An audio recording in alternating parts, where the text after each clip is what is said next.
Let us all read in the book of Isaiah, chapter 3, verses 10 to 15. It says, "Tell the godly that all will be well for them. They will enjoy the rich reward they have earned. But the wicked are doomed, for they will get exactly what they deserve. Childish leaders oppress my people, and women rule over them. O my people, your leaders mislead you. They send you down the wrong road. The Lord takes his place in courts and presents his case against his people.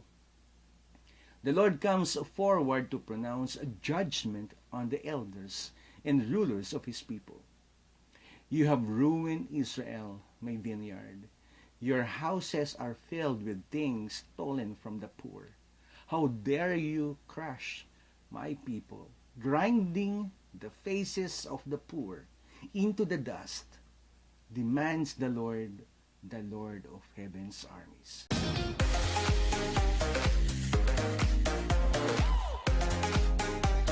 Now, Isaiah was a prophet who was talking about what will it be and what it is now. The prophet looked ahead to the time when God's righteous kingdom would be established, and the temple would become the center for the worldwide worship of the Lord. Now, in between is the judgment of God because of their idolatry, covetousness, pride, and exploiting of the poor. But again, whether there is pride or there is covetousness or pandemic or exploiting of the poor, it doesn't mean that God don't exist anymore. Hindi nangangahulugan na sa mga nangyayaring ito sa paligid natin, hindi nakikita ng ating Diyos ang nangyayari sa atin o ang ginagawa ng mga tao sa iyo. Yes, in the midst of these things, when people viciously exploit one another, God is with us and for us. Now, that would encourage you right now. Pwede mo bang tapikin or tanguan mo man lang yung katabi mo? Sabi mo sa kanya, God is with us and for us. Kung nag-iisa ka, pwede mong tapikin yung balikat mo, sabihin mo, hindi ka nag-iisa, kasama mo si Lord. Maganda rin paminsan-minsan, i-encourage natin yung sarili natin. You know, one day unbelieving sinners will be punished and God's people will share in the glories of His kingdom. Now, ang tanong ngayon, anong gagawin ko? Bilang isang mananampalataya sa kabila ng mga nangyayaring ito sa paligid ko. Sa kabila ng mga ginagawa ng mga tao sa buhay ko. Anong pwede kong gawin? Let us walk in the ways of God. In Isaiah chapter 2 verse 3 it says, "People from many nations will come and say, 'Come, let us go up to the mountain of the Lord, to the house of Jacob's God. There he will teach us his ways, and we will walk in his paths. For the Lord's teaching will go out from Zion, his word will go out from Jerusalem." Alam ko po na we used to walk in the ways of our maybe background or upbringing or economic status or accomplishments for some position and power. Sana hindi dumating yung panahon na sabihin natin, "Oh, it's me, I and myself." Sana hindi dumating yung panahon na sa sobrang taas ng tingin natin sa sarili natin, maliliit na ang iba. Hindi na natin nakikita, natatapakan na natin sila. I remember I love playing chess and I learned how to play chess since elementary school days. In high school, someone asked me to play with him. And interestingly, he's 12 years old. And I told him, alam mo, it's a mismatch. Because I know chess better than him. Dahil siyempre, bata siya, ako medyo medyo ahead na sa kanya. Again, so to make the long story even longer, no, even short, we played and counted our moves. Surprisingly, it was only 8 moves. On the 8th move, talo ko. Oh, not knowing that my opponent, that 12-year-old opponent, was the number one ranking and rating in our province. Then he said, I have my chess books. You can borrow it. In other words, now that you know na mas magaling ako sa iyo, what he's trying to say was this: you can learn from me. And alam ko po na what we have in this world is always a mismatch kapag kinumpare natin sa kung sino si God and what God has for you and me. Lahat ng meron tayo, lahat ng mga bagay na na-accomplish natin, lahat ng kung ano man yung estado na meron tayo sa buhay natin, kapag itinapat natin kay Lord yun, hindi aabot. Lahat tayo hindi aabot sa ating Diyos. Now, would you come to Him and learn from Him? And say, Lord, teach me your way. The way I relate to people. The way I relate to my family. The way I relate to my friends and office mates. And those who are in need. Pwede mo ba akong turuan, Panginoon? Now that's the question. Are you willing to empty yourself and say to God na, Lord, kapag tinuruan mo ko sa pamamaraan mo, mas magiging mapagpakumbaba ako. Mas magiging matulungin ako.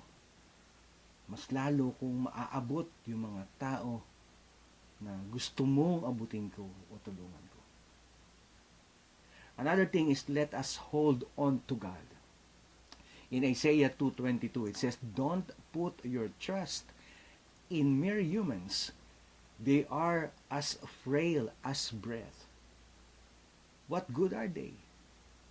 Now, don't you know that God can take away lahat ng pinagtitiwalaan natin? Lahat ng sinasandalan natin. Tao man yan, bagay man yan, katungkulan man yan, tagumpay man yan. Tandaan natin, everything that we hold on to aside from God is potential to dissolve and disintegrate. Henry Dempsey knows what it means to hold on.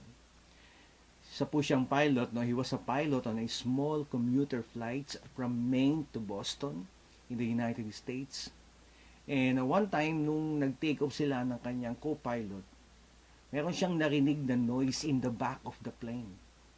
So Henry turned the controls over to his co-pilot and discovered that a door had not been completely closed. It was a potentially dangerous ground crew mistake that had to be corrected mid-air. Ibig sabihin kapag nasa air na. As Henry struggled to close the door, the unthinkable happened. Suddenly, the door flew open and Henry was sucked out of the plane. The co-pilot radioed for a search and rescue team. So, hoping na si Henry may have survived the 4,000 feet fall into the ocean below. So, the plane was cleared for an emergency landing at a nearby airport. So as the rescue team searched for Henry in the ocean, the runway workers discovered a man in a semi-conscious state holding onto a ladder on the side of the plane. Somehow Henry Dempsey had been able to grab the ladder as he was sucked out of the plane. Henry held on as the plane flew at 200 miles per hour. He held on as the plane bumped and skid to an emergency landing. Henry held on because his life depended on it. He held on to the ladder because there was nothing else to hold on to. He held on to the ladder and nothing else. After the plane landed, it took the co-pilot of Henry Dempsey at least 10 minutes to pry Henry's hands from the ladder. And that's exactly how we need to hold on to God. If we are to walk close with God, we must learn to hold on to Him and His Word. No matter who or what is trying to loosen our grip, ano man tao man yan, problema man yan, o sitwasyon man yan, pandemic man yan, we must hold on to the promises of God as if our lives depend on it. We must hold on to the promises of God and nothing else. We must hold on to God, and that's how we trust in God.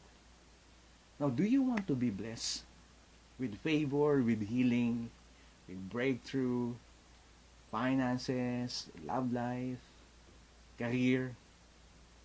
Alam niyo po, pwede natin gawin. Lagi tayong tumingala sa ating Diyos upang hindi tayo maging mapagmataas. Let us always look up to God and don't look down on others.